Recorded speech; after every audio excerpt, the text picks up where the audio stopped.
Hello everybody, welcome along to your Monday night phone-in here on the Rangers Rabble. I hope you're all doing well. I'm Martin and tonight I am joined by Alex. Alex, how you doing? Good. Yeah, it's good to be back. I must admit, you're getting better looking with age, by the way. I don't know what it is. I don't know if you've got your camera now. You're making me and Mark look terrible. Well, I'll take the compliment. Thank you. Mark, I'm joined by Mark as well. Of course, Mark, you're a handsome man. How you doing?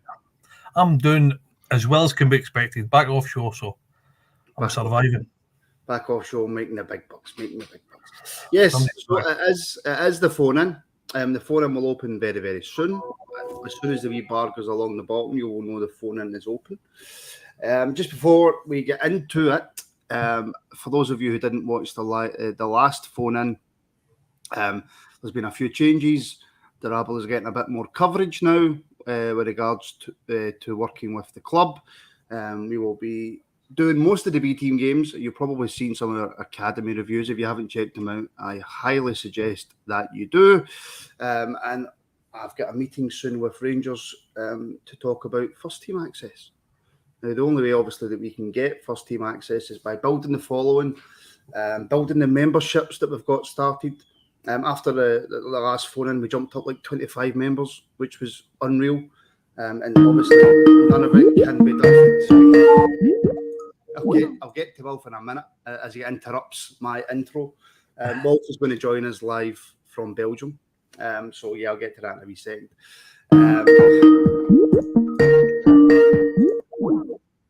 As Wolf just absolutely destroys my intro. So, yeah, basically, if you want to become a member and help us on our way to getting media access with Rangers, then please do join as a member. Link is in the description, 2 different tiers, whatever suits your fancy.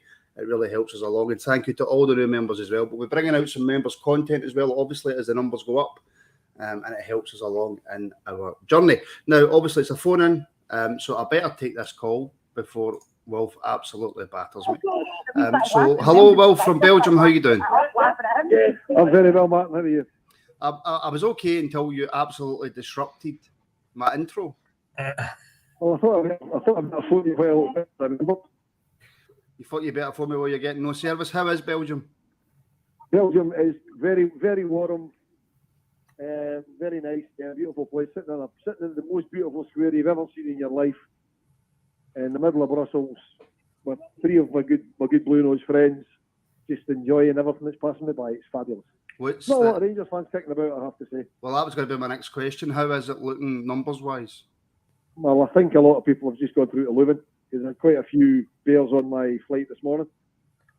But I think most of them were just going through to Leuven, which is obviously where the game is. And there's not really much going on in Brussels itself tonight, although there is a few Rangers fans about, but there's nothing. It's not like the usual an away game. It's like a sort of 2-centre thing. I think Leuven will be mental tomorrow. Though. How's the kind of atmosphere and the locals and that? How's that all going? Oh, it's fine. The locals are brand new. When I went up to USG's own ground this afternoon when I got here, the ground that we're not allowed to play in. Right. And one of the young staff members was there, and he was chatting away quite nice, explaining about the club, telling us why they didn't have it at their ground, and just told us to go wherever we want. So why in the dressing room, we were up the tunnel. It was fabulous. Why are we not allowed to play there? Because their ground doesn't meet UEFA regulations. They don't have enough hospitality space. They don't really have anywhere to park coaches. Which, having been there, I can see that because it's like basically just like a normal street outside. So no car parks or anything around about it. Having been in their main stand, there's very little hospitality space, and obviously UEFA have bigger hospitality. So that's basically why they can't. They've got quite a lot of terracing. They've got one big stand of terracing as well, which I don't think they're allowed to use. It's quite a nice little ground, as you might have seen in the photos I've posted about. Yeah, if you haven't seen the photos, everybody watching, then you can go into Rangers Rabble Twitter or Wolf's own Twitter as well, and you can see big smiles for Wolf in the picture as always. Yeah, it looks absolutely buzzing. Mark, Alex, you get any questions for Wolf over in Belgium? Wolf, I know you're a teetotaler. I know you don't like a drink, but have you been battered? Sorry, what was that? I says, I know you don't drink, but are you battering into the Belgian chocolate? I've actually bought some Belgian chocolate here from a good lady. I got a cracking deal, 5 boxes of Belgian chocolates for €10. So I snapped that up from a good lady, and I know she won't be watching, so I'm not giving any secrets away. So I'm walking about carrying a bag full of Belgian chocolates now. Oh, brilliant, brilliant. And I'm guessing from the Bears that you're round about, because you're one of the most positive Bears that I know, that everybody's confident going into the game. Yeah, I mean, everybody I spoke to, nobody thinks it's going to be easy, but everybody's looking forward to the draw tomorrow at 11 o'clock to see where we're going next. But obviously, this isn't going to be easy, but we're all fairly confident that we'll dispatch of this lot and see what tomorrow brings in the draw.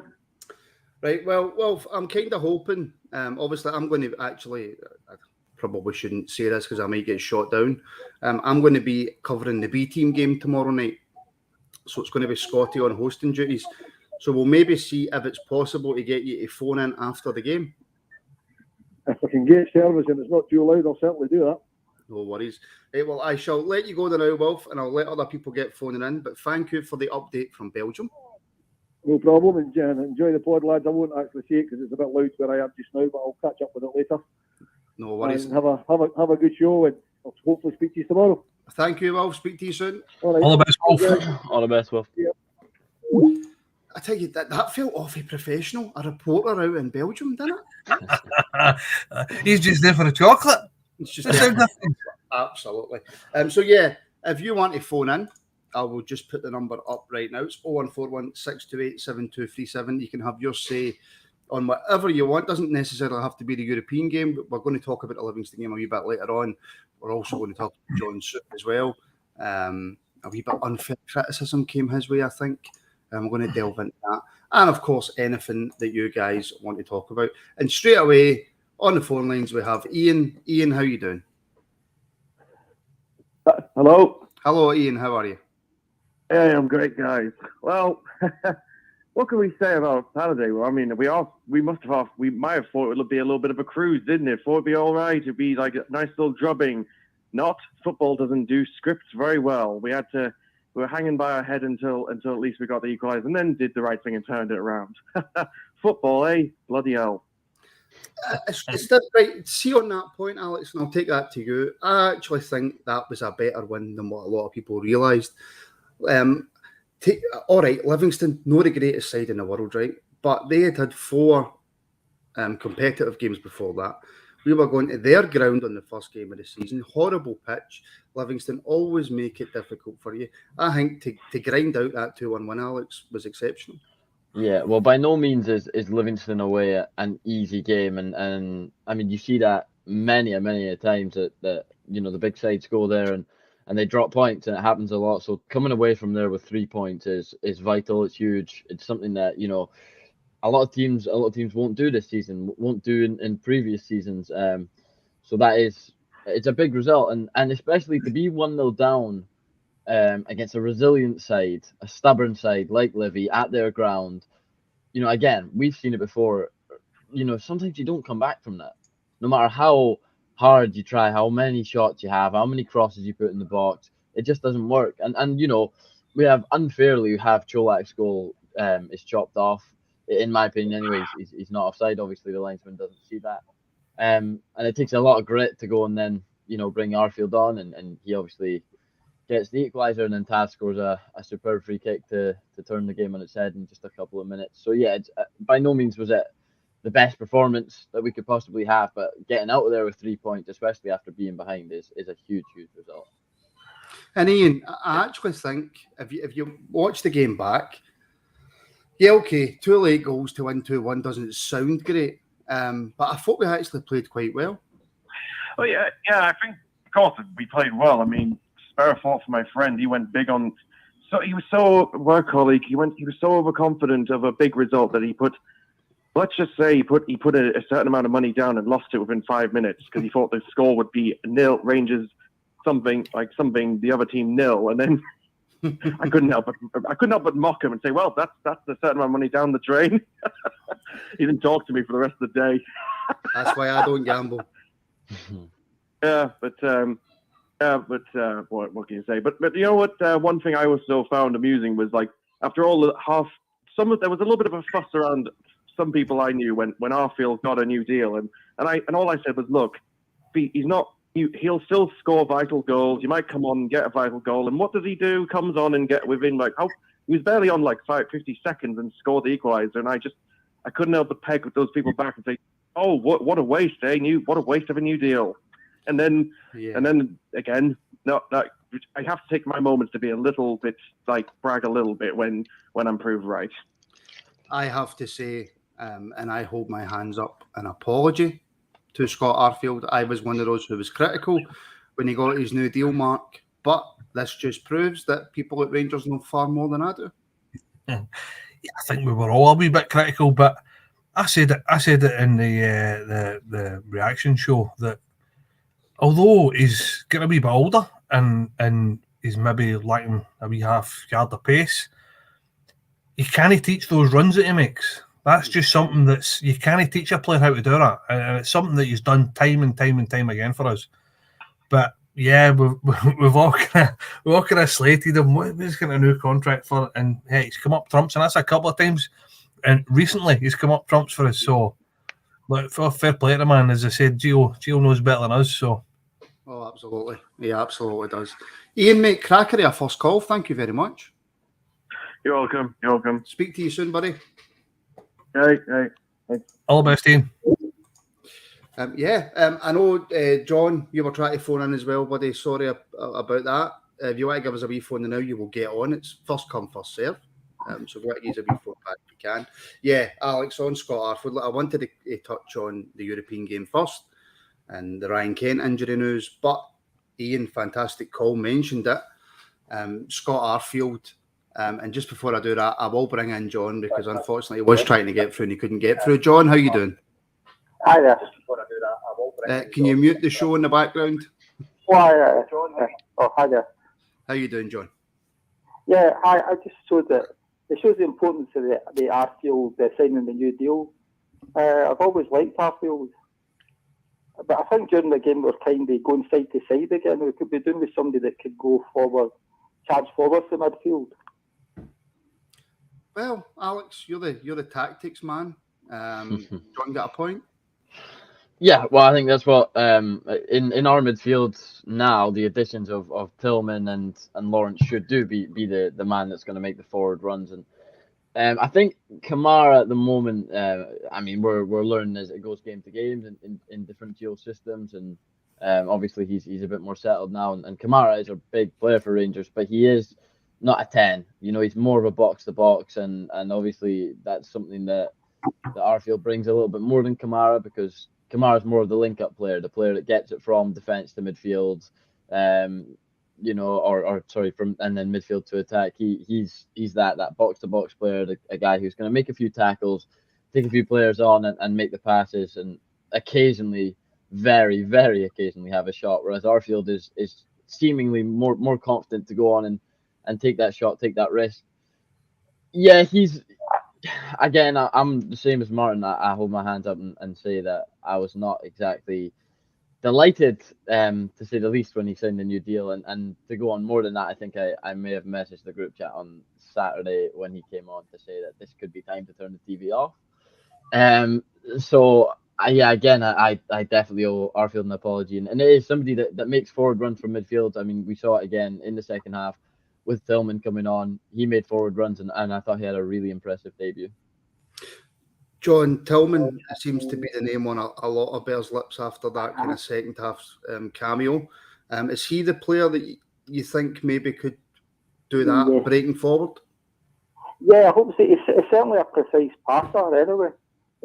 I just think he can be a bit in the static side, you know, like Kamara. Building, you know, when you just want somebody to get the ball and just charge right through, but like Barry Ferguson used to. Mm-hmm. You know, I think you just want to see. Hillman certainly looked as if he's got all that kind of intricate passing around the box, and it's just wanting to get a bit of pace and a wee bit more urgency getting right through the middle of the pitch, so going from side to side all the time. Because even in the first half of the Lawrence, I still didn't think we were getting that.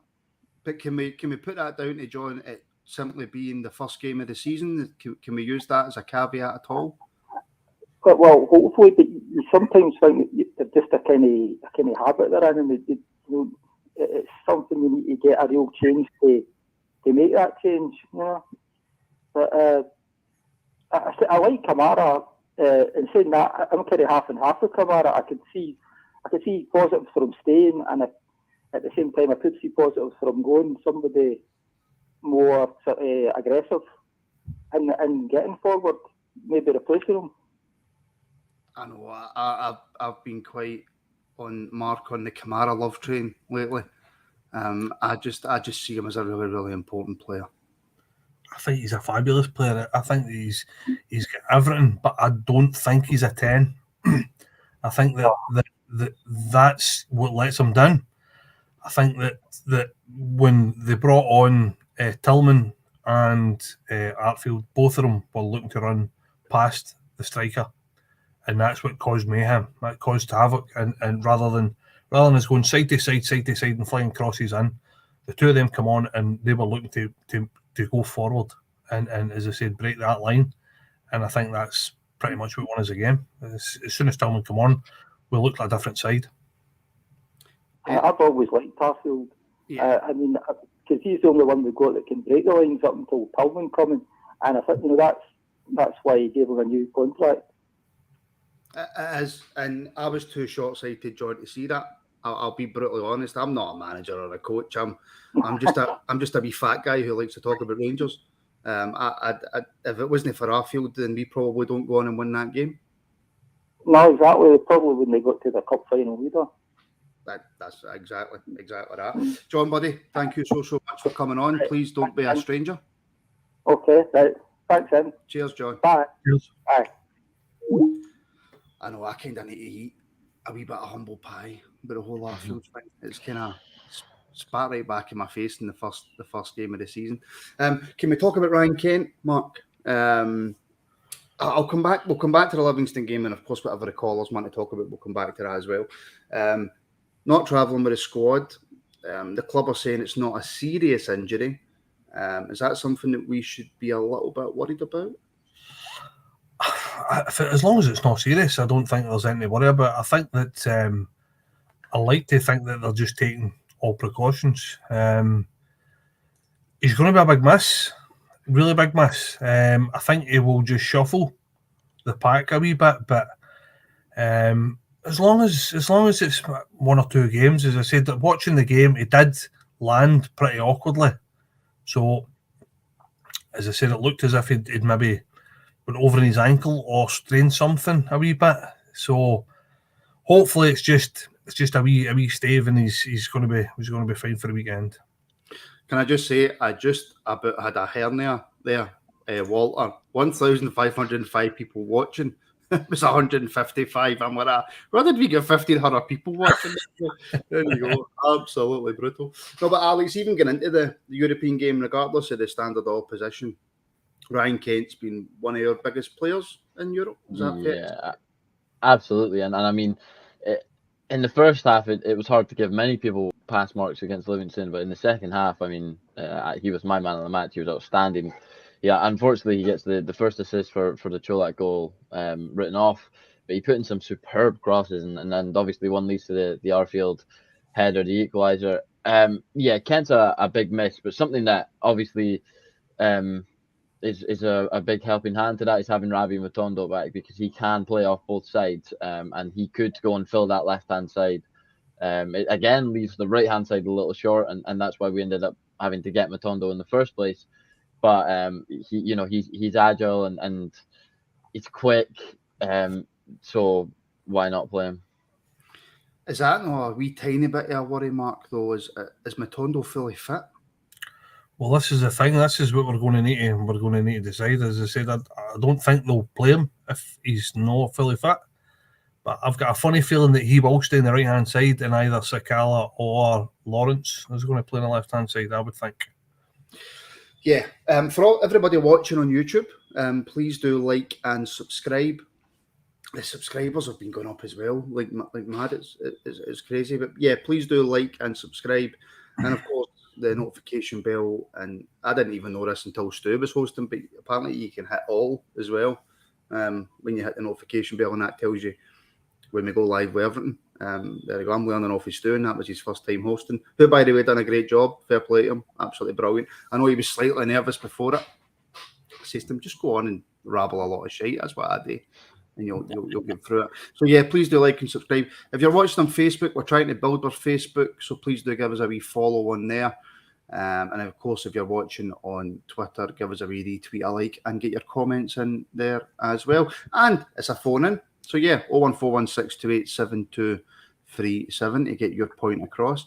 Alex, this European qualifier, I don't really think it needs to be stated just how important it is that we get to the group stages, really. Yeah.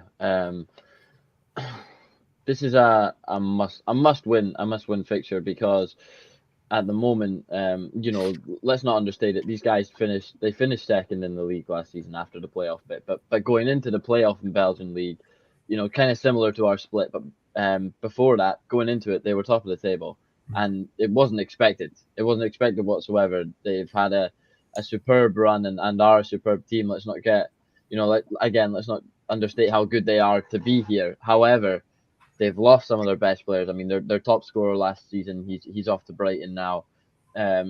They've lost some big players, and we've added big players. We've added big names. We should be the favourites to go through, and going on that, you'd hope that we would go through. But the Champions League is really important for teams in our league and obviously ourselves. I mean, look, Mark, of course I would never knock back another European run where we get to the final, and I don't even think the most optimistic Rangers fan would imagine that even if we got into the group stages of the Champions League, we could make it to the final, apart from maybe Wolf would believe they would make it all the way to the final. But just to get back to that Champions League football, that, let's be honest, if it wasn't for Rangers, there probably wouldn't be a team that gets straight into the group stages this season. You're 100% right. I think every other team in Scotland really has to start pulling their weight in Europe, because it seems to be only Rangers that are doing that. But even just for us as a club, just to get back to that Champions League status is important. Yeah, massive. I mean, I think that there'll be a few years, if we do make it, there'll be a few years in that. We'll be making sure we get any Ibrox a wee bit earlier, just to hear that music and a wee lump in my throat. I think that's something that's going to be really, really special. It's definitely for me. I mean, that's some of the best nights I've ever had at Ibrox has been European nights. It's just something special, and there's something special about that music before the game. So, but do you know what? I'm wanting to compete. I'm not just going to settle to going into it, and you need to go in there, and we need to get a right good account of ourselves. So, all right, I'm not expecting us to go on crazy mad runs, but I don't want to just let's just get there. I want to go there and I want to compete. I think we're a good enough side, especially in Europe, to go and compete at that level. I think we've proved that over the last 3 or 4 years. So it's going to be special, but they need to do it. They need to get there, and it's as simple as that. So don't be taking this mob for granted at all. And I think when we get through, well, next tie is probably going to be quite a tricky tie as well. So, but I think it's massive for the club, and it's massive for the fans as well. I mean, as I said, it'll be so special to hear that music, that Champions League music again at Ibrox.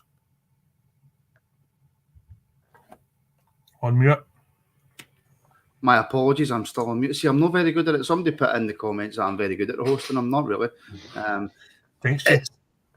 It's a Champions League qualifier, Alec. There's no duff teams. If you like, yeah, of course, there's teams that we should beat. I would imagine if we were playing a team like Sligo Rovers, we'd have probably beat them.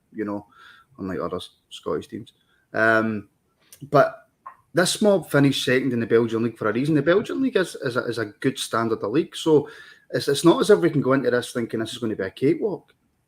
No, absolutely not. What I would say that I obviously prefer, I guess it's a personal thing, but I prefer having the second leg at home.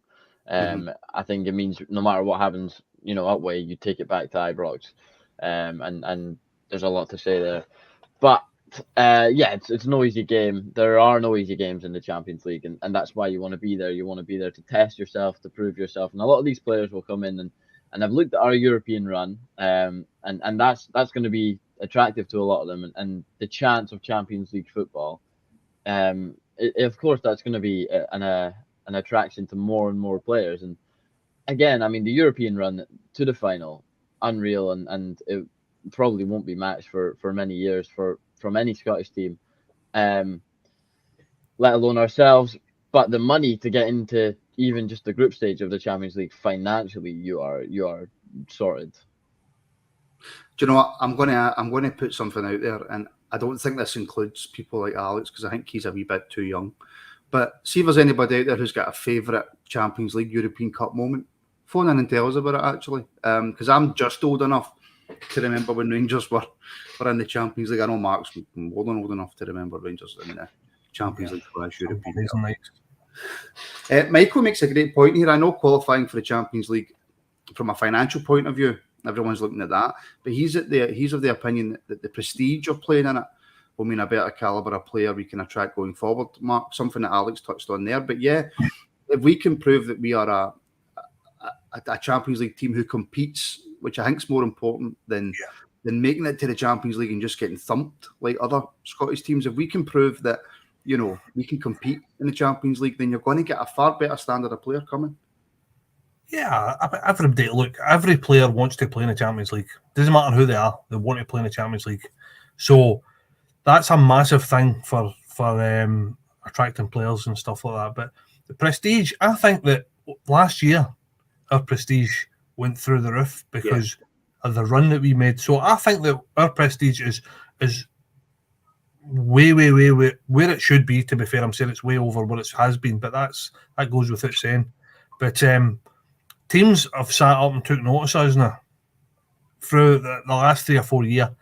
But Champions League is where it's at. Let's face it, that's the creme de la creme. That's where we need to be, and that's where the big boys are, and that's where the big money is. So, yeah, massive. It's absolutely massive. It's a prestige.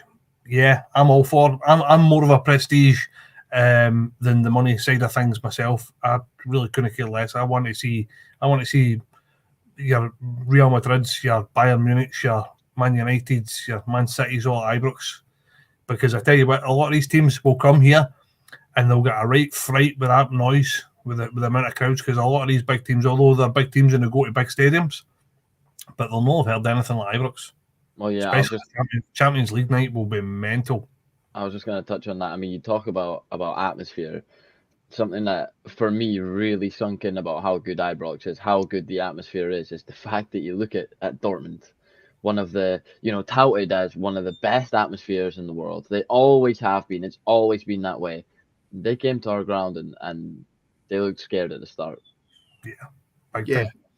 But just something to touch on as well. And look, we made a European final last year, and that was amazing. And as such, we've been able to bring in players like Yilmaz and stuff like that. You know what I mean? Matondo, who might not have came. But we can't be looking and going, right, okay, we've done well 1 year in Europe. Really well 1 year in Europe. So we've done well in Europe for the last 3-4 years. But we don't want it to be a kind of flash in the pan, Mark, that's our level. We now want to show that, hold on a minute, no, we can compete in Europe's competition.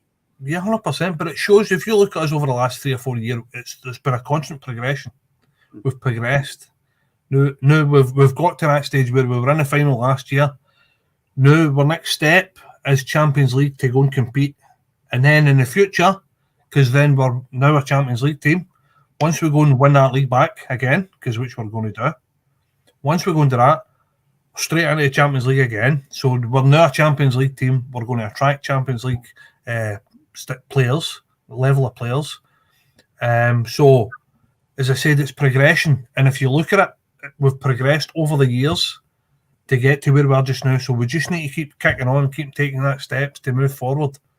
But yeah, that's, as I said, if you look at it, we need to kick on. We need to get in there first and foremost, and then we need to compete. And then following year, we look to kick on again, bring in a higher class of player again, maybe 2 or 3 that just enhance the squad, because there's a lot of good players in that squad. So, as I said, and obviously this is the Rangers, the board and stuff like that. Must be the way they're thinking, because we're thinking like that. So that's obviously going to be the plan, to try and push on, keep this this player trading model going, generating funds, buying better players, kicking on, so that we're at a level where we are a Champions League team, which at the minute we are a Europa League team. Let's not kid anybody on. We are a Europa League team. That is, as it stands, that's our level, but we're at the top end of that level now. So we need to kick on now. Our next step is Champions League and push on from there. We need to prove that we're a Champions League team. Yeah. Murray, don't forget we were 1 penalty away from being in pot 1 in the Champions League. Murray, I have to forget that we were 1 penalty away. I absolutely have to forget. Alex, it's also, I suppose, a little bit in my brain anyway, maybe I'm talking nonsense, but it's getting rid of the Malmo result as well. It's about getting that out of the system for me. Absolutely. I mean, you think back a couple of years ago, and maybe you've blanked this out as well, but Pedro Caixinha and a wee trip to Luxembourg,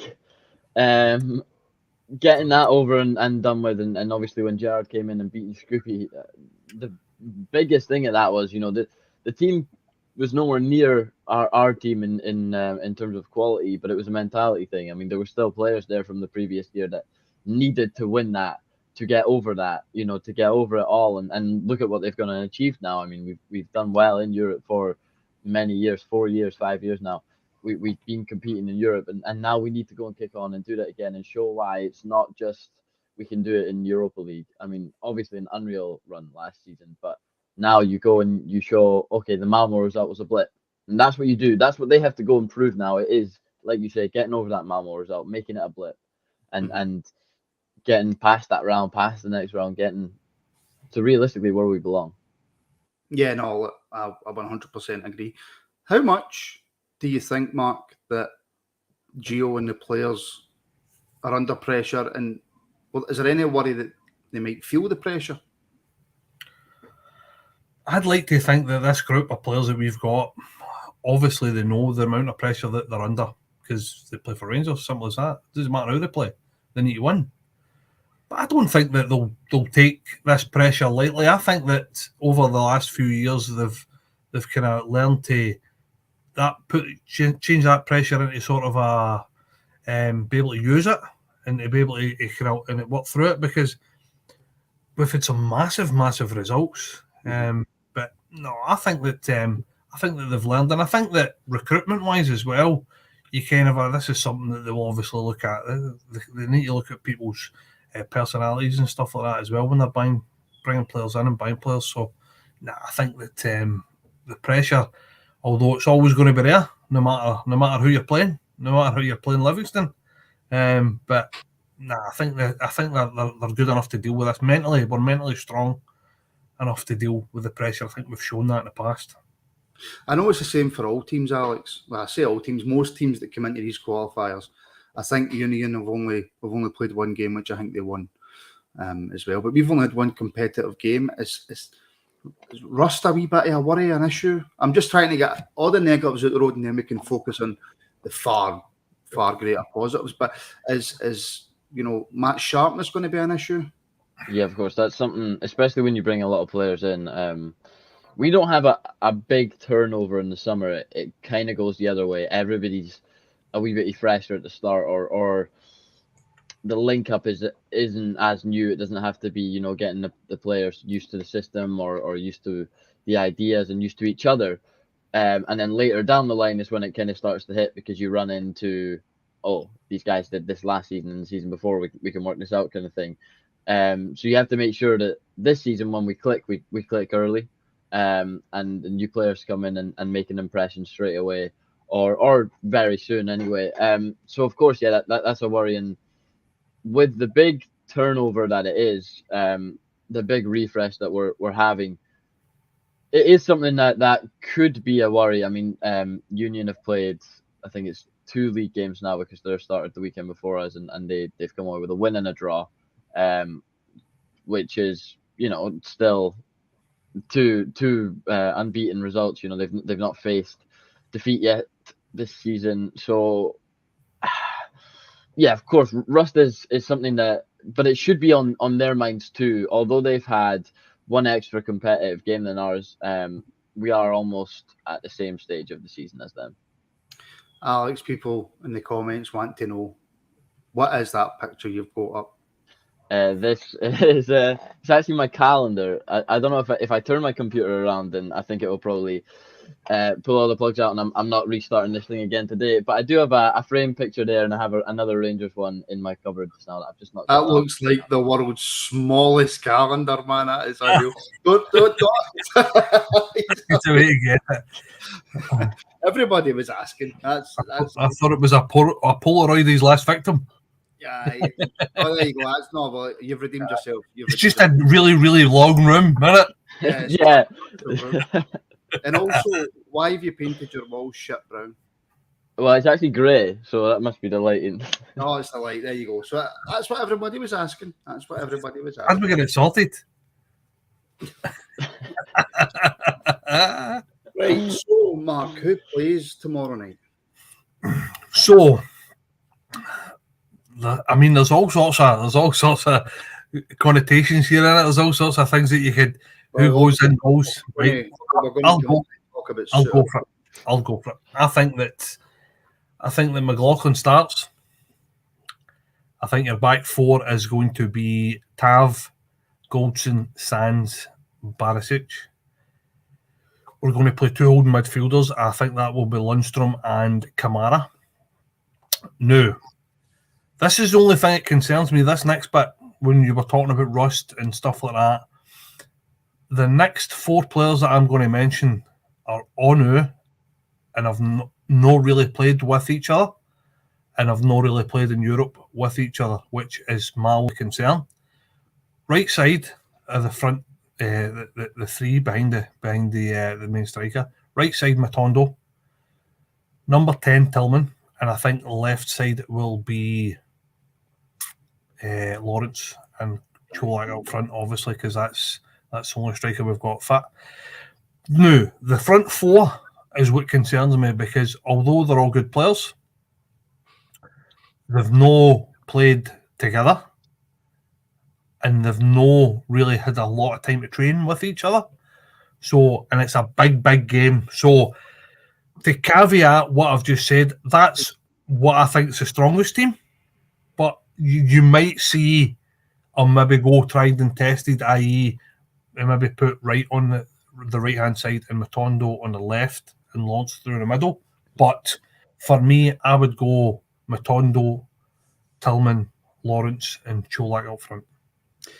If you agree or disagree with Mark,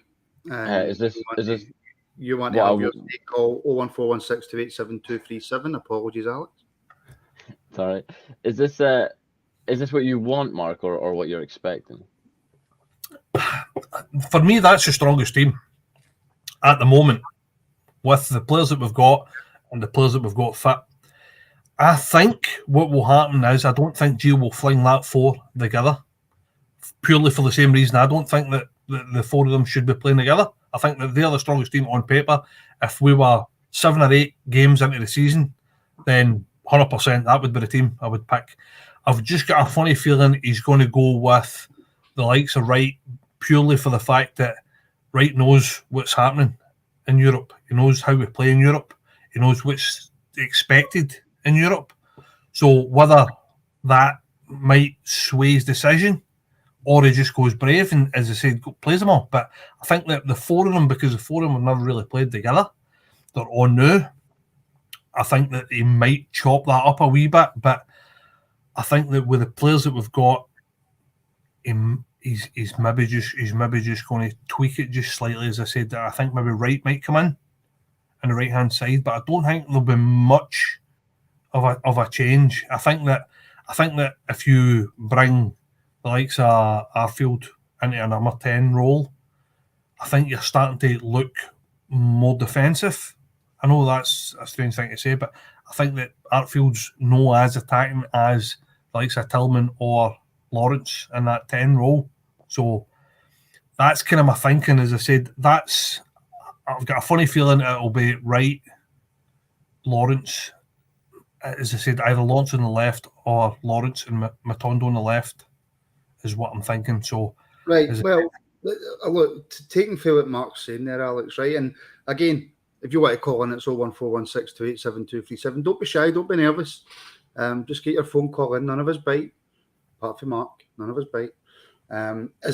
Can you see that front four, Alex? A front four that have never played together. Matondo coming back for injury.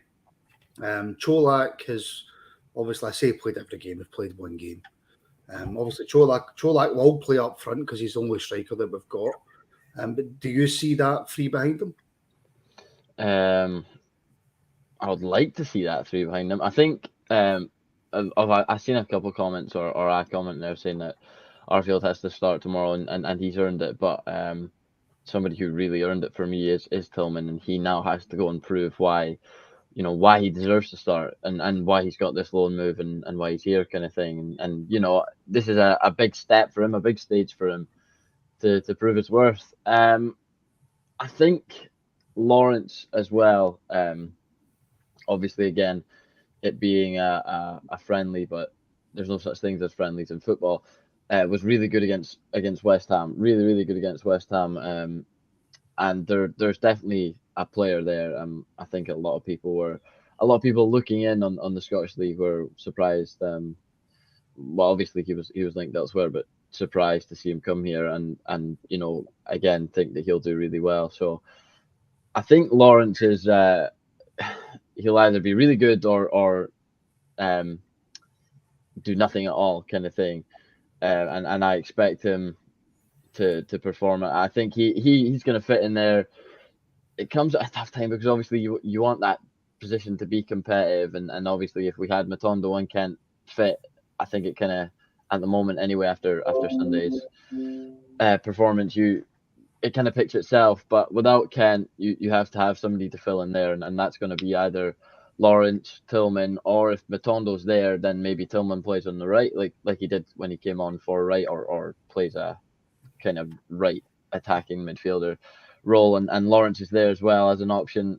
It should be a confident lineup, but you know what Gio's like, and especially in Europe, and who knows, we might see us go to a back three. It all depends, of course, Mark, on how Union play.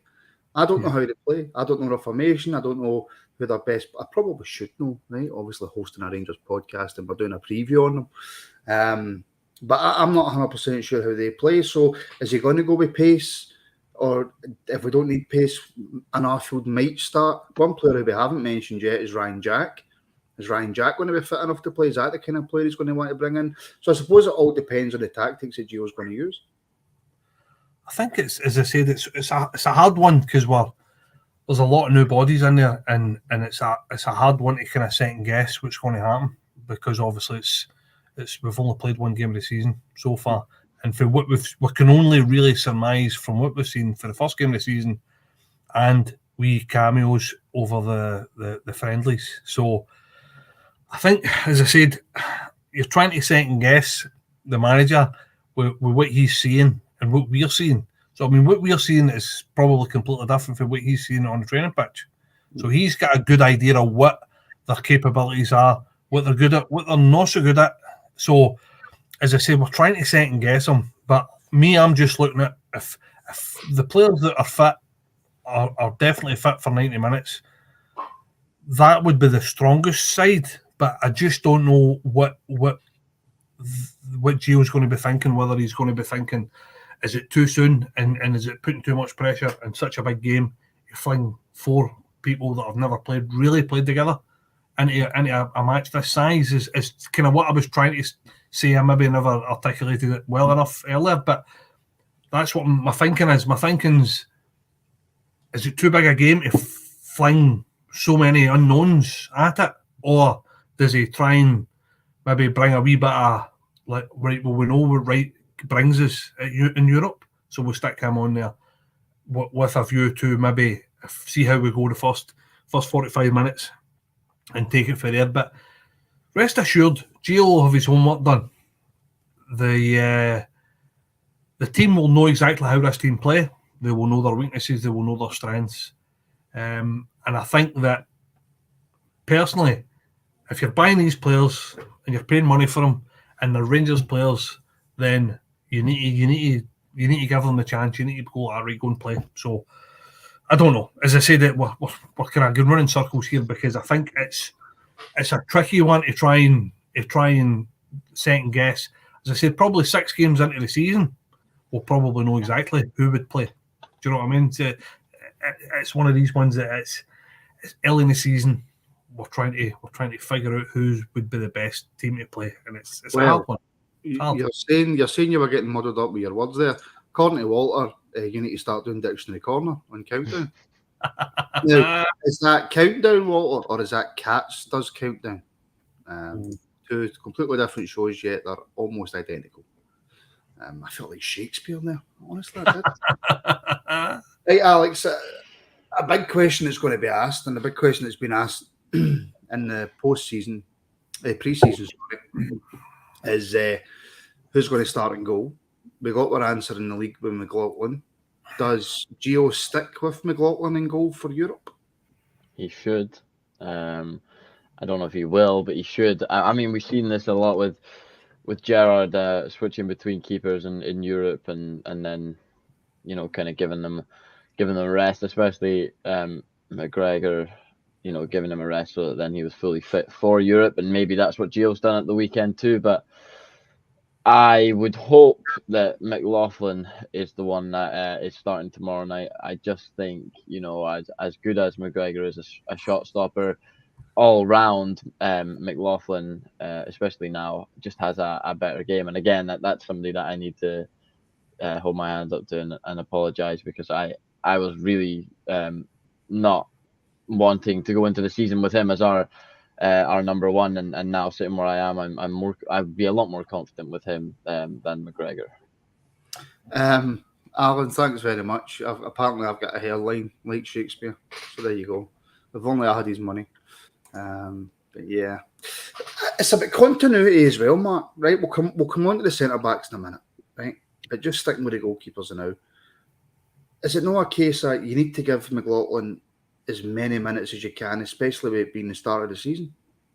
Yeah, 100% agree with that. Yeah, I think that you need to. For me, it's a specialised position, so you need to get somebody that you give all your faith to and say, right, you're our number one. You're going to go and play. So, like you say, continuity. Yeah, 100%. He needs to play. If he's the number one player, simple. Continuity, Alex. Mark uses the word, I use the word.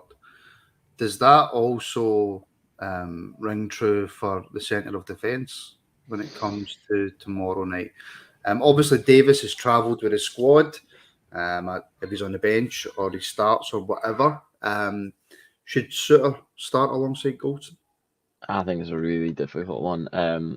Souttar obviously had a little bit of a tough time at the weekend. I don't know. He just seemed to struggle, and obviously that is something that was massive on Rangers Twitter, on Rangers social media. They had a problem with it straight away, as they always do as soon as anybody steps out of place. Souttar is apparently Souttar didn't travel. Are we hearing this? Never heard that. I don't know. Walter, unless Walter's winding us up. I don't know. Well, I don't know. That really takes away the debate if he didn't travel. Yeah, it does indeed. I don't know if Souttar travelled or not.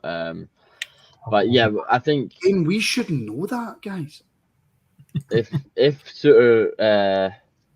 Souttar travels, again, I think it's the tough bit is Souttar's not there, Alex. Souttar's not there. Okay. He didn't travel. So that then brings up an even more interesting question then. Davis, who hasn't had any minutes, Sands, who can cover, or young Leon King. So it's got to be Sands. It's surely got to be Sands. Yeah. I think so. I would agree. I think Sands is, again, I mean, maybe we see Gio go to a back three, but obviously that can be, as we've seen many times, Lundstrom dropping into the middle, and then he can go back to the midfield when needed. And there's obviously potential for Ben Davies, and maybe that's why he wasn't involved at the weekend, was to keep him fully fit for Union. Yeah, but James Sands is somebody who should be a lot more involved this season. I mean, I think he looked assured when he came on against Livingston, and in all honesty, I mean, he's not the guy who's he's not playing unreal and taking the risks and all that game in, game out, but he does the simple stuff right. And I don't really think he's put a foot wrong for Rangers. Not many times anyway. Right, well, we've got Max on the line now. Max, how you doing? How you doing, Mel, son? How we doing? All right? Yeah, yourselves. How you doing, boys? Good, mate. Yeah, good, thank you. Good. Until I realised that I run a Rangers podcast and I've got absolutely no clue what's going on. I was doing all right. So you want to talk about Livingston, Europe, individual players, your favourite European moment, you name it. Favourite European game, Leeds United, Battle of Britain. Quality, man. Both legs I was at, even snuck into Ellen Road. I don't want to make you feel old, Max. I'm not old. Right. Been going to see Rangers in the 70s. Right, well, see that game in 1992? Yep. I was free. I'm 58, mate. So there you go. That was a quality game. I mean, I say quality game. I would have loved to have been about back then, Max. No, it was good them days. It was shit in the 70s, early 80s, then into the soonest era. It was just phenomenal. Just for the build up to something like that, because that was probably the last real Battle of Britain where, all right, Leeds were the massive favourites. Oh, we were cheated out of the cup anyway. Marseille. Yeah, but don't want to go there. On that actual Leeds game, the people we've had a few sort of battles of Britain since, but that was the kind of last true Battle of Britain where it wasn't inconceivable that a Scottish team could win. Yep, that whole season was brilliant. Well, I don't rub it in. I wasn't there. I don't know. I can't remember. I wasn't. It was amazing. What's your thoughts, Max, for tomorrow? How are you feeling? It's going to be a tricky tie. They're kind of dodgy team. They're one of them that's up and down, you know what I mean? One of the teams that we don't know much about. Exactly. Don't know really anything about them. They came from nowhere. Quite a few teams like that. I need to ask you, centre back. Obviously, I've just found out that Souttar's not available. So who are you playing at centre back? Are you playing Sands? Are you bringing in? Oh, it's got to be Sands. I don't think Davis is ready yet. Definitely Sands for you. Oh, definitely. He's a lot more composed when I come on and Saturday. Do you think that's probably going to be one of his main positions this season then, or do you think? I don't know. I don't know if they're going to chop and change him into midfield. They might play him in certain games, maybe European games, or move him forward in between the centre backs and beside Lundstrom. You know what I mean? So you don't know how he's going to play it. He likes to chop and change me, old Gio. Mark, that's a good point. Gio has, I think, been a lot more tactically aware than what we've actually realised. Well, you can see, you can read a game pretty well. You know what I mean? You can change the tactics, and then all of a sudden you can change them again. You can change them 2 or 3 times in the one game. He's not afraid to make decisions, is he? No, I like that about him. I like that about Gio. I think that the fact that he's no, even if it's 3 minutes into a game, he'll just be like, no, it's not working, change it. So I think that's brilliant. And I think that we're quite a reactive team as well. I think that we can change mid game pretty easily and pretty fluidly. That it looks as if we've managed to take that on board as in the transition from Gerrard. I think that the fact that the players look comfortable doing that. So all credit to Gio, because obviously that's not something that comes easy to a lot of players. A lot of players are very much this is how we play. And for it to be changed maybe 2 or 3 times in the midst of a game, I think that's great credit to Gio and to the players that we can do that. Well, he's got the players now that he can chop and change. So he's got his own squad now, basically. Aye, much bigger squad. You've got Hadji to come back as well to slot into that 10 spot, because I think that's where he'll play him. I think Hadji will look like a completely different player under Gio, Max. I've got to be honest. Yeah, I don't know how he's going to come back, though. That's the problem. Is he going to come back stronger? Is he going to come back weaker? You don't know how it's going to come back after that injury, because it was a bad one. It just obviously depends completely on his mentality. Max, before I let you go, I have to get a prediction from you for tomorrow. Are you super confident? John Lundstrom to score the first goal. Nice. And by the way, seeing you were going on about Scotty Arfield earlier on, I was thinking about him, Davis and McGregor. Say if you took them three out, who's the senior players in the team? Goldson, Tav. Yeah. They're not really seniors, no. I mean, they've never, apart true. from Tav, they've not really been near steeped in the history of the Rangers. No, listen, that's true. And the reason why I wasn't happy about Arfield's contract being extended was just because I didn't think he was good enough. But he's proven me wrong in the last 10, 15 minutes. That is totally proven me wrong, because without Scotty Arfield, we don't win on Saturday. Yeah, true. You know what I mean? Max, I thank you so much for calling in, and please do not be a stranger. I wouldn't be, mate. I like to have a yap. No. Everybody, Cheers, enjoy Max. your nights. Cheers, thanks. Best. That's what we want. Folk on who like to have a good yap. So if you want to have a good yap, then get phoning in, as my dog goes absolutely bonkers at the front door. So yeah, Alex, prediction for tomorrow. I'm gonna say 1-0 Rangers. And I'll go for Cholak to score a goal. Cholak. Mark? 2-0 Rangers, Tillman. Do you know, I would have accepted, I've not got a clue. I would have actually accepted that if you had said it. I would have completely accepted it. That's how we look back to Saturday. Tricky tie away to Livingston. The first game of the season. Horrible pitch, not the easiest place to go. We kind of touched on it at the start, but you know, if no more people phone in, we'll be finishing up shortly. So if you want to keep the show going, please do phone in. But I shall repeat what I said earlier, Mark. I thought that was a very, very impressive win. Yeah, it was a tricky tie. Like, I mean, we all know it's not an easy place to go, and that you can see they're well drilled. I don't know if you caught Martindale's post-match comments when he said that he had gave every single player in that team a 45-minute video of the Rangers team. I caught Martindale's comments, but what I'm going to do is I'm going to bring in a very, very noisy Alan. Alan, how you doing? I'm all right, guys. How you doing? Can you hear me all right? I can. Are you possibly out having a beverage at the moment? No, I'm using my headphones at the moment. Oh, you're using your headphones. Well, is this an audition to come on to start on the Rabble full time, is it? Well, no, I'm actually on the headphones because I'm surrounded by quite a few green and white caps.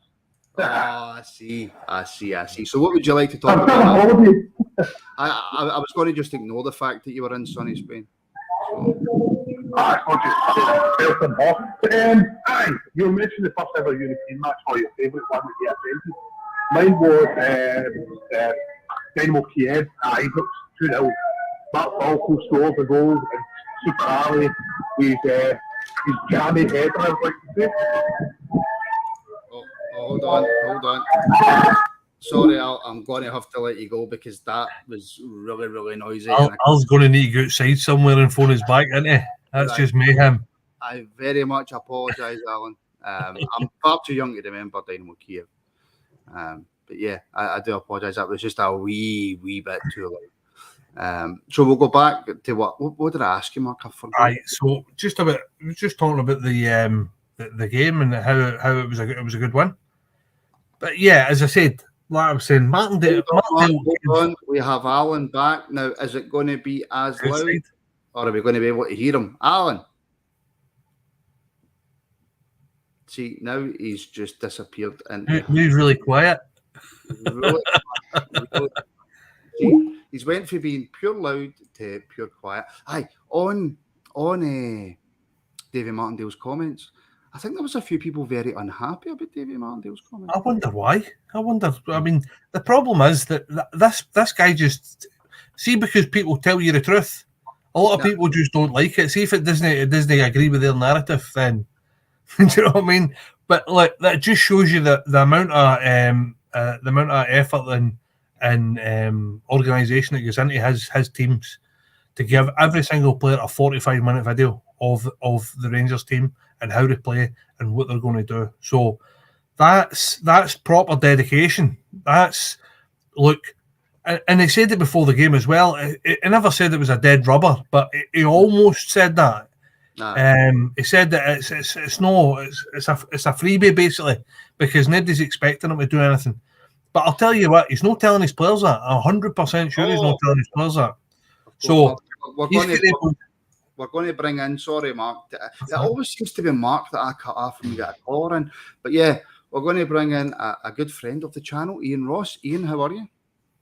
Hi, Martin. I'm doing fine. Thanks very much, Paul. And that's a much better background noise, I've got to say. Hi, I've muted you, Martin, so I'm doing all right here. A lot better than Alan. Alan, that was disgraceful. That's all I'm going to say. Absolutely. What would you like to talk about, Ian? I just think, going back to Mark's comments earlier on there about who we're going to play in Wednesday, tomorrow night. Don't you think, Mark, it's all about squad rotation? I mean, I spoke about this a little bit before, and I think Gio's got a plan as far as that's concerned. You know, and I think he's going to rotate the squad a lot more, but not hugely rotate it. But I mean, sort of horses for courses, and he'll rotate that team according to not even the league we're playing in, but the actual game we're playing in. Yeah, 100% agree with you. I think that's exactly what he'll do. I think that's why we're quite a heavy squad at the minute. We've got quite a lot of players, so I dare say that's going to be the case. I'm just thinking about with the fact that we've had a few injuries and a few players that are not really quite up to speed, i.e. like Davis. Davis has not kicked a ball for us, really. He's played in a bounce game. You're not really going to fling him in. Don't get me wrong, he'll probably play. He'll probably be a starter at the left side of the defence, but you're not going to fling him in a European game. Matondo is the probably going to be our starting right-sided attacking midfielder. So, but had a wee knock there and a wee injury, and is it too early? Is it? Do you know what I mean? So, Ken injured, Morelos injured. So, what I'm saying is, with the fitness of the team that we've got and the players we've got available, as I said, Lawrence has played one game for us.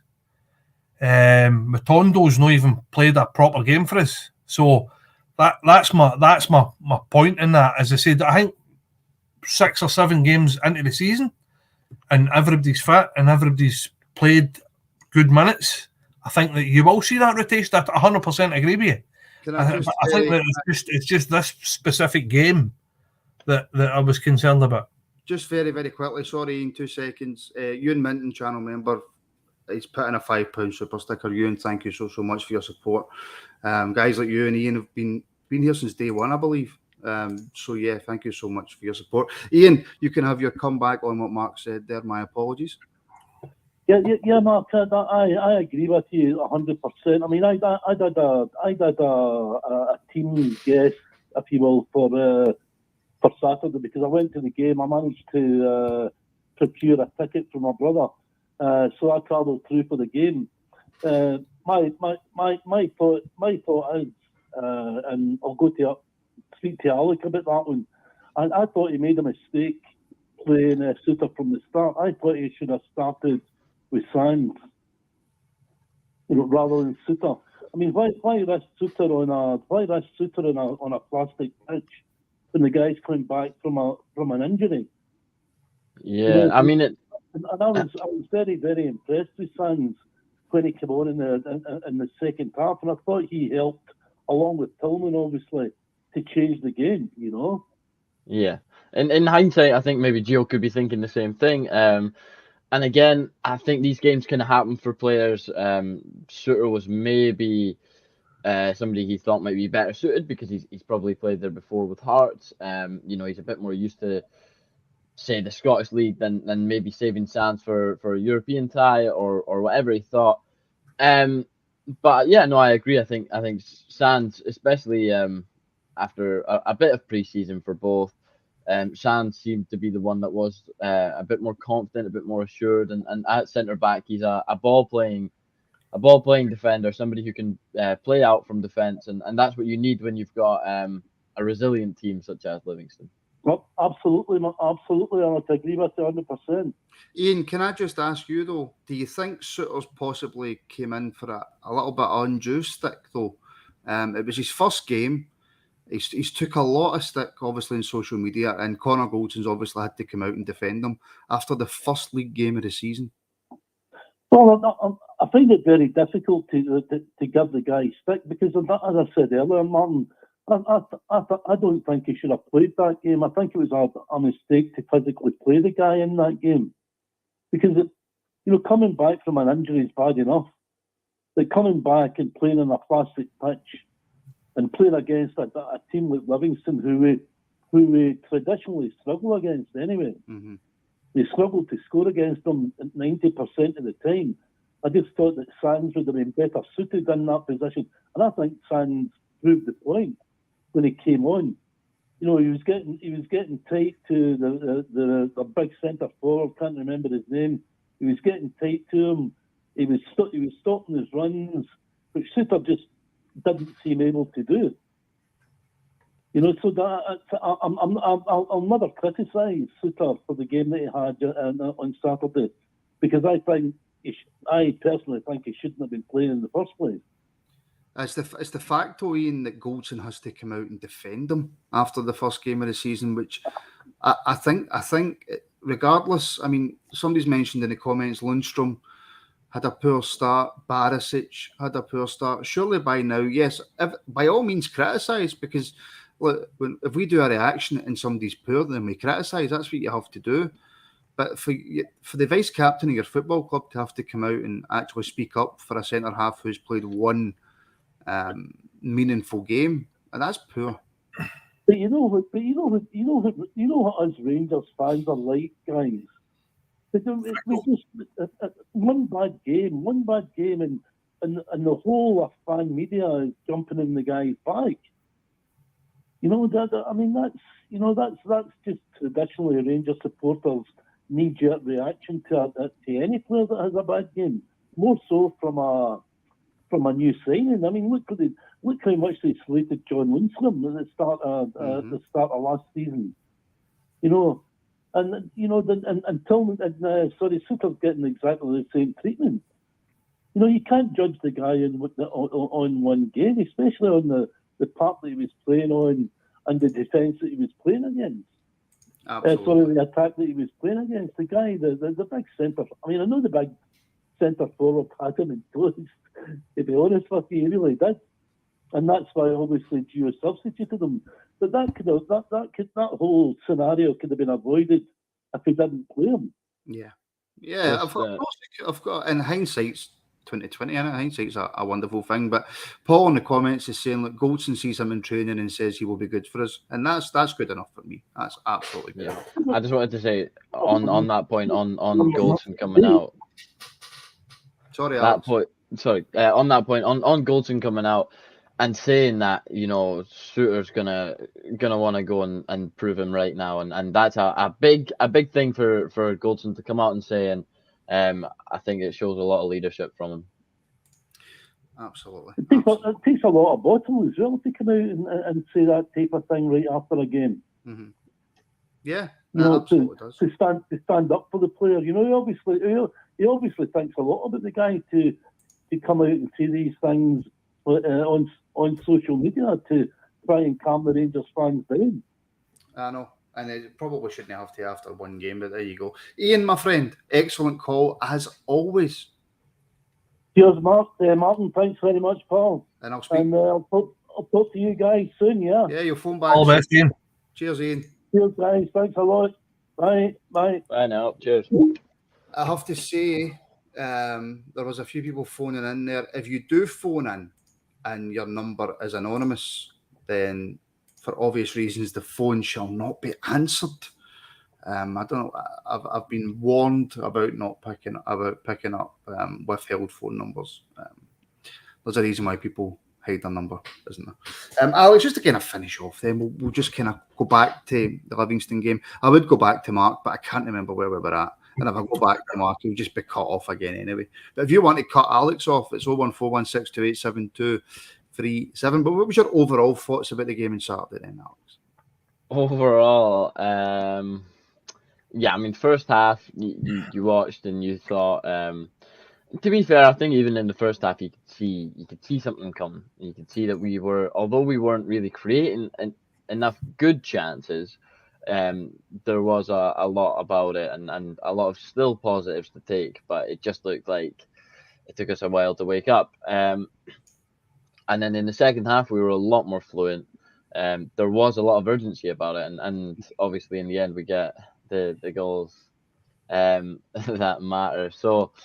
Again, at the end of the day, another thing that you can see is once we go ahead and it's 2-1, it's easy to say that a lot of teams at 2-1, then you've gone up, you've done the job, you then invite the pressure on yourself and you sit back a wee bit and try and see the lead, see the game out.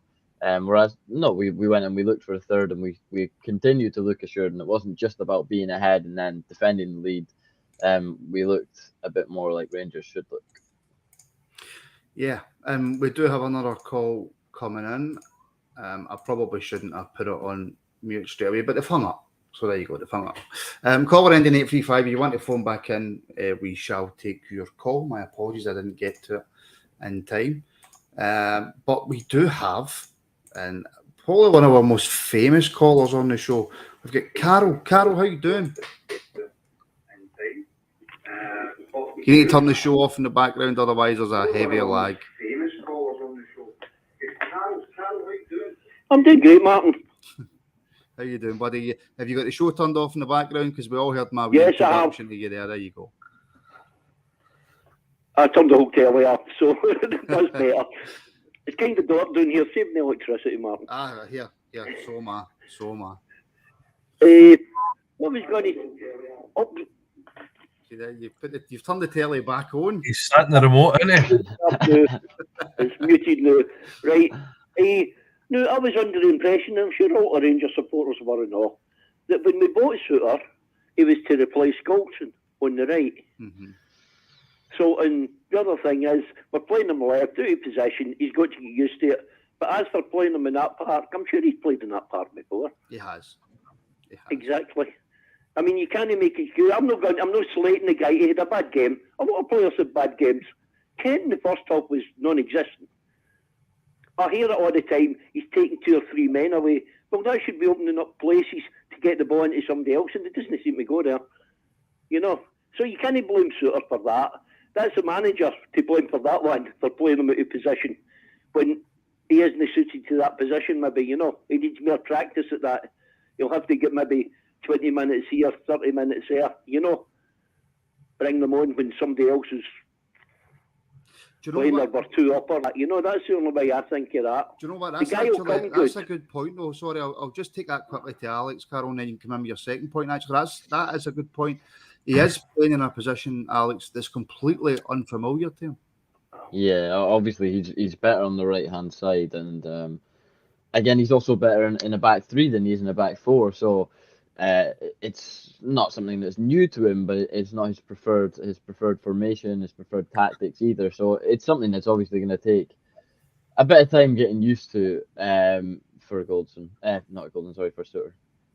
So you're getting Souttar and Goldson mixed up. Sorry, Carol. No, that was a bit off. I'm looking forward to tomorrow night's game, you know. How are you feeling about tomorrow night? You feeling confident? I don't know anything about that team. Never heard of them. So, but you can't take anybody, you know, for granted anymore, can you? Well, no, in Europe, anyway. There's been a few results in the past that you would like to forget, and that's if you take any team for granted in Europe, Carol, you've had it. That's it. That's the way I think, Martin, you know. But have a good night. I didn't even know you were on. I was just watching something else. So I'm going to YouTube and see what's on. I was going to listen to Rangers radio, but you're not allowed to say anything bad about anybody on that show, you know. Listen, I started on Rangers radio. I love the guys. I love the guys. That's where I started, man. I mean, they're okay, but there are too many statistics and all that in it all the time. People come in with statistics. I don't watch a game in statistics. I watch the game, you know. You can't even say it, Carol. What chance you got understanding it? I watched on the day the Rangers review. The boy was on it. Him, it looks like Hadji. He put up all these graphs and things. Heck, away you go. No, you're not getting that here. I don't even know how to No, spell you graph. get this for that, man. Right, have a nice night, lads. Cheers. Bye. Cheers. Only grafts you've got skin grafts. Aye, that's right, well, I think that'll probably do us, I think, gentlemen. Would you say, oh, hold on. We do have that call coming back in. I couldn't get to on time. So caller ending 835. How you doing? Welcome to the Rabble. Not bad, mate. Who's that calling? My name's Alan. Alan, another Alan. Donald. How you doing? Aye.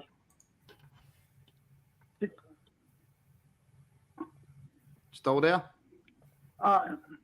What? How do I turn this down? Because I'm hearing it on the. Oh, yeah. Right, I've got it now. There you go. No, I think everybody's getting they're a bit too quick to jump and shoot us back. The first couple of games against Spurs and that, he handled himself all right. Mm-hmm. But that game at the weekend, I don't think for a couple of, all right, he made a couple of mistakes, but I think everybody's coming down too hard on the guy. Remember, he's still settling in. But the reason I was phoning is, I think, the end of last season, or in fact halfway through last season, even when Gerrard was still there, I thought we're knocking it about the bogs too much, and nobody's taking a chance having a shot in that. When you see that other mob for the other side of the city, me Jota and that, they're just getting up and having shots galore, and I think that's how they scored so much. We need to be doing that as well, because we've got the players that have got the ability. Some of them. That has been the big issue, Mark. It's been shots for outside the box. Occasionally Ryan Jack will hit one and it'll either be tame right at the goalkeeper, or it'll go straight in the top corner. You know what I mean? It's very. But Mark, was that what Tom Lawrence was brought in for? 100% it was. I think that looking at his statistics before he came to us, the boy likes a shot for outside the box. I mean, not even just outside the box. He likes a shot for anywhere. I think that you only need to give him half a chance, and he's going to hit a shot. So I think that's pretty much what he's. Lawrence has been brought in for. I think Tillman likes a shot as well, and I think Matondo likes a shot as well. So I think that they've went out and recruited specifically for players that have got a threat from outside the box and like a shot, because like you said, I think that's what we've been lacking for long enough. As I said, Kamara's got everything in his locker. Can he hit a coon arse with a banjo for 18 yards? Really couldn't he? So I think it's something that we've been really needing, and I think hopefully with even in Saturday there, Lawrence wasn't shying having a ping for distance. So hopefully they've kind of recruited for that, so that we've got a greater goal threat, as I said, especially with this low block that everybody wants to play against us. Nobody wants to come out and play. They just want to sit back and go, all right, there's the ball, you break us down. So, as I said, it's something that we've needed, and I think we've sorted that out this season.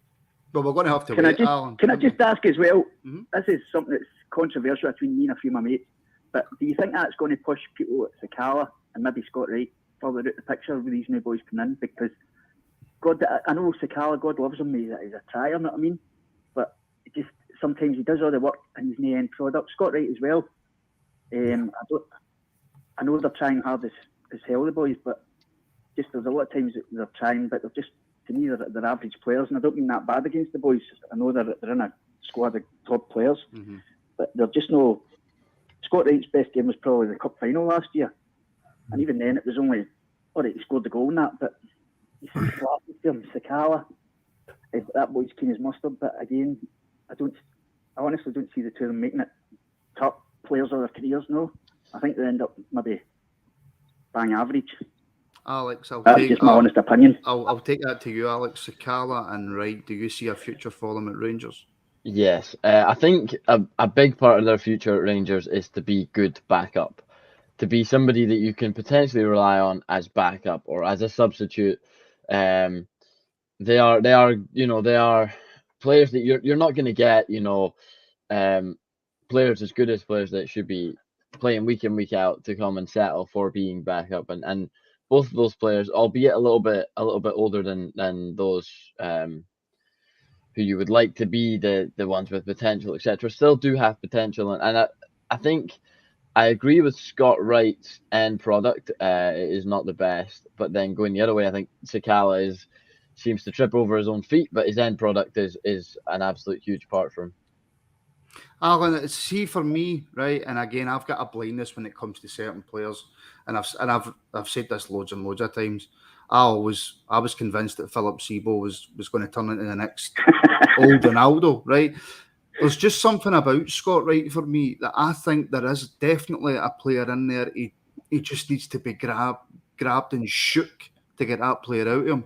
But for yourself, do you see Sakala or Wright having much of a future at Rangers? I don't see the point in keeping just bring them in when they're coming in and they're not making the impact like somebody else, say like Davis or that has when they come on. Davis can come on in a game that's going back to the walls and just stand there with the ball in the middle of the field and just start pinging passes. But you bring Sakala on, everybody knows he's just going to run after the ball. So somebody watches him, the fastest runner will watch him and just keep pressure on Sakala. He'll get a run with the ball, but then he fumbles. And Scott Wright, I think, as well. He maybe could do what Ryan Jack done. No, Ryan Jack came in, he was only a wee skinny lad, and he built himself up. No, Scott Wright, he's had a year already, Mayor, and I don't know. For me, I don't think there's enough improvement there. I'm not saying that, Martin. On you go, Mark. You firing? I just think that these two boys have got all the talent in the world, but it's in their own hands. It's up to them whether they're going to be Rangers players in the future or not. This is what you see somebody that wants the turnaround in him. Yeah, 100%. But all good teams have got players vying for position. So it's about the likes of Sakala and the likes of Wright gritting their teeth and getting out there and going, do you know what? No, I'm good enough to be here. This is my position. I'm going to show them. So that is a mentality thing as well. So they need to have that mentality. They proved me totally fucking wrong. Sorry for swearing, but they proved me totally wrong, and they end up and turn the corner this year. Yeah, so I mean, the thing probably that more Sakala than Wright. Sakala has not been here long enough, whereas Wright's been here longer. So I said it in one of the other shows. I think that this is probably Wright's kind of last chance saloon this season. I think he needs to kick on. I think he's got the ability to kick on. It's just something needs to click with him. It's just something's not clicking. It's just fine margins. He's a bit like a Michael O'Halloran. No, he was awful a promise when he came in, and then just when it came to it, he's not shown it. I would say he's a better player than O'Halloran, a far better player than O'Halloran. But I get the comparison, though, Mark. Yeah, I definitely get the comparison, but it's in their own hands, and this is the thing. They need to show that they're good enough, and they need to take up that mantle and go, do you know what? I'm making that my position, because if it was me, that would be my mentality. Would be, no, that's my position. He's not getting it. So no player should ever feel comfortable at Rangers in their 100%. position. So as I said, it's in their hands, and if they don't do it, they've not got anybody to blame but themselves. If they're away in January, we're sticking them out on loan, or they're been told to look for a new club, then it's, as I said, nobody to blame but themselves. They've got talent, so they just need to kick on. They just need to get that bit between their teeth and show us why they get signed in the first place.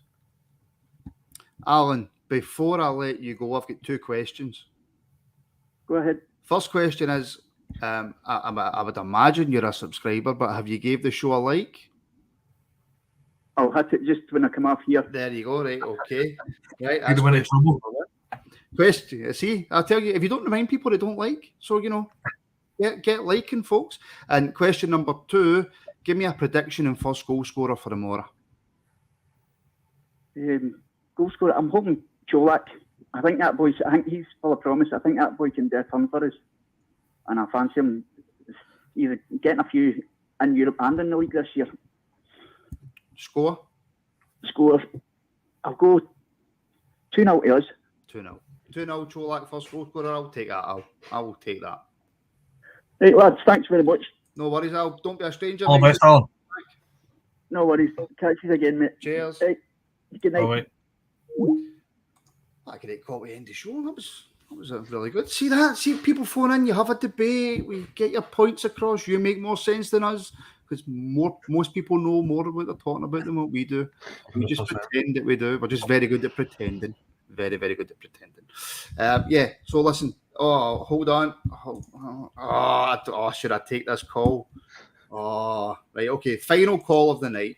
Final call of the night goes to the one and only Curry Muncher. All right, mate. I was to let you away early that easy. Your neck. I was like, they think they're getting away early. They're getting no chance. Oh. Curry, what can I do for you? Right, I'm really trying to stop myself from getting riled up with people having a go at Fashion Sakala. Right. He was our third best goal scorer last season in the Premiership. He was the fourth best goal scorer overall, and people are having a go with him. I think that's shocking, that. Alex, Fashion Sakala, is Curry got a point? What was his goal tally, by the way? Hold on a second. I think he had in the league he had 9 overall with 11.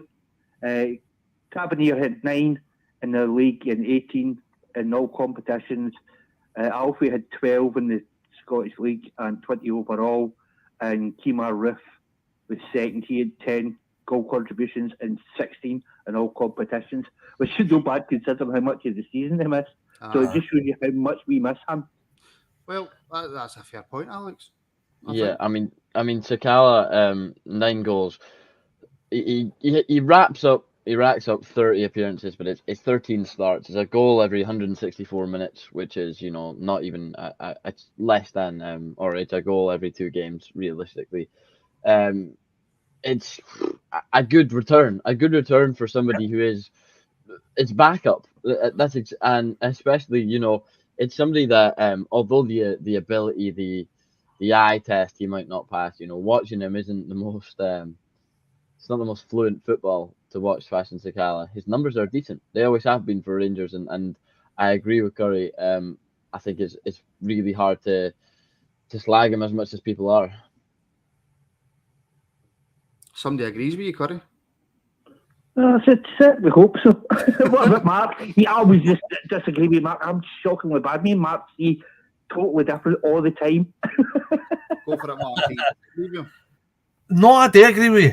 I do agree with you. I think that goals to games ratio, see for me, if he's a forward and he's scoring goals, that's what he's there to do. See if he's no pretty, it doesn't really matter to me. Nacho Novo wasn't pretty, wasn't technically gifted, scored goals. That's all I'm after. Chris Boyd wasn't pretty, scored goals. So I think we'll agree this time. We'll need to follow it another time, but I think we'll agree this time. I'll tell you what. I'll tell you what. Right, maybe Mark and Alex agree, but there's 2 people in the comments who don't, and I'll read both comments out before you jump. Oh God, I wonder who that is. I've not got it up, so I can't see. Right, Nicholas Moore. Sakala is a great character, but he's not good enough. And what I think is, don't get started with him. Right, be nice, Curry, please. We're all friends here. This is the Rabble community. But yeah, not good enough to hold down a place. Why keep him? Sakala is never the answer. Got him for nothing. So even if he leaves for $1 million, it's all profit. Right, but we'll totally ignore the fact that he's our third best goal scorer. But he's guff. Come on, give a break. Don't shout at me. I just put the comment up. No, I'm watching it. I'm looking at it now. No, I tell you, we went bloody right up. I hear, by the way, Andy's writing the comments. Rangers Rabble charity boxing match. Walter versus Curry. There we go. You know what I mean? Fiver. I'll do it for nothing. As well. How are you feeling about the Mora, Curry? You feeling confident? Well, I've heard a few things about them. It depends on which side we put up. If Souttar definitely did not travel. I believe the people in our comments. I trust them. I trust them more than I trust. No, I don't trust them. I've got no idea. Right. If put it this way, if Souttar is over there and playing, I don't want them in a back 4 with Goldson. From what I heard about the team, they're playing against that Union. They like to use the wings, and the 2 guys that they use are really, really fast. and Goldson and Souttar are quite sluggish, especially on the turn. They can't turn at all, but Borna doesn't help Souttar at all on that left-hand side. I noticed that, especially in the first half in the game against Livingston, he never gave a lot of help to Souttar at all. Although Souttar had a really bad game, it wasn't just his fault. There was a couple of players around about him that should have cleared it. Lundstrom should have cleared the ball, because I think Lundstrom for the Barsic left that ball to bounce. One thought he was going to get the ball, another one thought he was going to get the ball, and they left it, and that's how he managed to flick the ball on. So I don't want Borna and Souttar and Goldson playing in a back four. I want to see something different, because I don't think they're fast enough for the game. Overall, I think we've got enough in the team with the new players we're brought in. I think, fingers crossed, but I'm pretty confident we'll get into the stages, the qualifying stages. But you know what I'm going to ask you now, don't you? Aye, who's the goal scorer? Mm-hmm. And what's the score? 2-1 Rangers. And I think it'll be, let me think, Lawrence to score the first goal. Right. What one of their players is going to score their goal? I'm not going to even bloody try and pronounce their name. The Belgian lad. The Belgian dude. Right, we're going to end the show there, Curry, so I'm going to go and do my wee outro. Thank you for phoning in. No bother, guys. You take it easy, right? Cheers, guys. Cheers. Bye. There you go, Curry. You've been a smart arse as usual. But yeah, and listen, it's been a great phone in the night. There's been loads of calls. It's really good. It's what I set it up for. Obviously, with the system that I'm using, Skype, I can only take one call at a time. So some folk do try and phone in, and I can't answer it. I'm looking at ways of making that better. But the only way I can do that is if people keep phoning. So yeah, really enjoying the phone in so far. If you're watching on YouTube, please give us a like and subscribe. I see we've got quite a few likes already. I don't know the exact number because I'm not on YouTube. I'm on a different streaming thing. So yeah, if you want to become a member and help support us on our way to having press access with the club, that's what the memberships are for. And as soon as we reach 70 members, 70, I'm going to go. I told the guys 100, but I'm going to go 70, and there will be some extra members content. I think the last time I checked, we're on 43 members. So yeah, just how many to go, Mark? Sorry, you lost me there. How many we got and how many won? We're on 43, and I'm going to do members content when we get to 70. So how many more? I'm dyslexic. Alex? 27. 27 more members. And we shall have some members content. Alex, Mark, thank you. Thank you very much. Thank you to everybody watching. It really does mean a lot that so many of you tune in. The numbers we get are incredible, and it's because of you that we're getting further and further with Rangers and making the show bigger and better. We'll be back tomorrow night. We'll have the pre-show, the big match build-up. Then we'll obviously have reaction, and then me and William Owen are going to be covering the B-team game. So we'll have a wee bit of reaction to the B-team game a bit later on in the week. I'm going to put some clips together and see how that goes. But until tomorrow night, because I know that every single one of you is going to tune in for the build-up, Scotty will see you tomorrow night. So until then, stay safe and take care.